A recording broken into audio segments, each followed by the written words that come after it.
Welcome back. You know, when we talked to Representative Lavota from Kansas City about these local races, we talked to Antonio French about the state of the governor's race, you get a sense of what's going on in Missouri.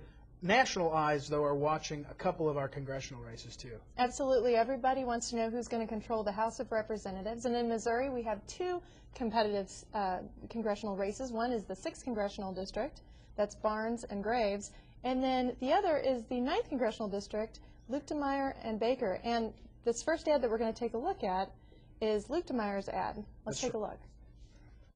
The tax and spenders in Congress have run our government completely off the tracks. Judy Baker's tax increase would hurt working families and destroy jobs. Baker voted for lots of higher taxes on senior Social Security income, higher fuel taxes. Incredibly, Baker also voted to give our tax dollars to illegal immigrants. TV stations even pulled Judy Baker's supporters' ads because they were so full of lies. Blaine Luetkemeyer for the change Congress needs. I'm Blaine Luetkemeyer, and I approve this message.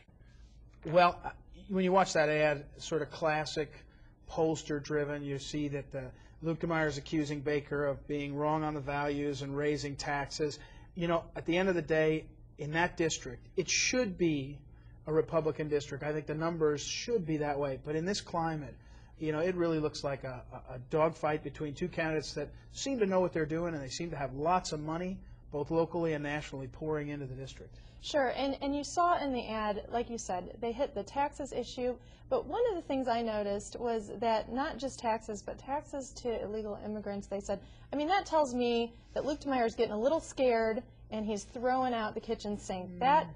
It's already illegal. Well, I think what they're doing is they're pushing buttons. Some people want to not hear taxes raised, and in that district, again, it goes all the way up to Hannibal, all the way across down, you know, towards Columbia.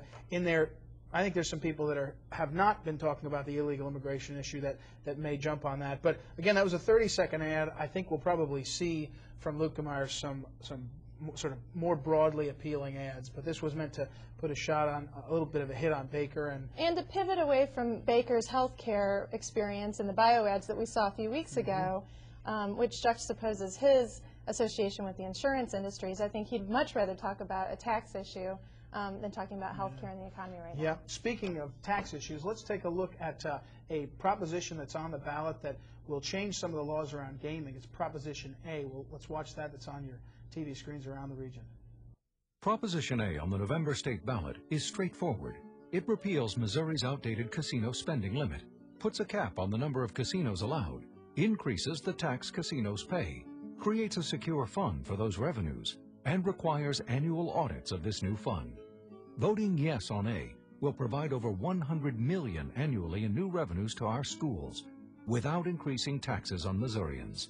Vote yes on A for our schools and our economy.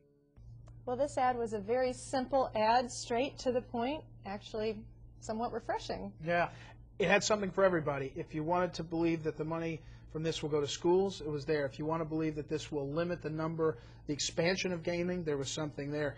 It did have something for everybody. Personally, I don't like the gaming industry kind of pushing this. I'm sort of appalled by the amount of money spent by it. And it isn't just simply put, it's a tax increase. Now, it's a tax increase on casinos, but I still am not a big fan of tax increases. I'm not a big fan of growing government, and I don't buy a lot of what they're saying. Well, the people supporting this, obviously, and the language within how the law would be changed indicates that that tax increase on casinos would go into a fund specially designed just to go to education. Yeah. And you see them mentioning for the schools, for our economy. Yeah. And so I think it's a pretty effective ad. Well, and I think they also have done some things in the law that would sort of keep it from being rated. But again, I think we spend an awful lot of money on an awful lot of stuff. What's funny about this is a very clever ad and a good campaign. There has not yet been much opposition, at least organized, and it'll be interesting to see down the stretch if that comes We haven't seen much. I'm guessing they're from other casinos, but right, the future, yeah. We'll see where it good goes. point. That's one of the things that happens is it limits the number of casinos that can be built. So if you have one now, you're in business, and you have a monopoly. Like that. You might not like it. And we want to thank Representative Paul Lavota, House Minority Leader, and Antonio French of PubDef.net for being with us this week for another edition of Midwest Talking Points. And thanks to all of you, loyal viewers, family, friends, for watching again this week. Ed, can you believe that we've already done 5 shows and Election Day is only 3 weeks away? It's amazing. how quickly time goes and how quickly times have passed. It reminds me of, I'm sure, your favorite author, and one I read carefully, Maureen Dowd, when she said in Latin that great famous phrase, she might have said, tempus fugit. When you're having fun. And remember, if you just can't get enough of Midwest Talking Points, St. Louis area viewers can access us on demand. Just go to Channel 1, select I Want More, then Elections 08. We'll see you next week right here on Charter Communications. Thanks for watching. See you next week.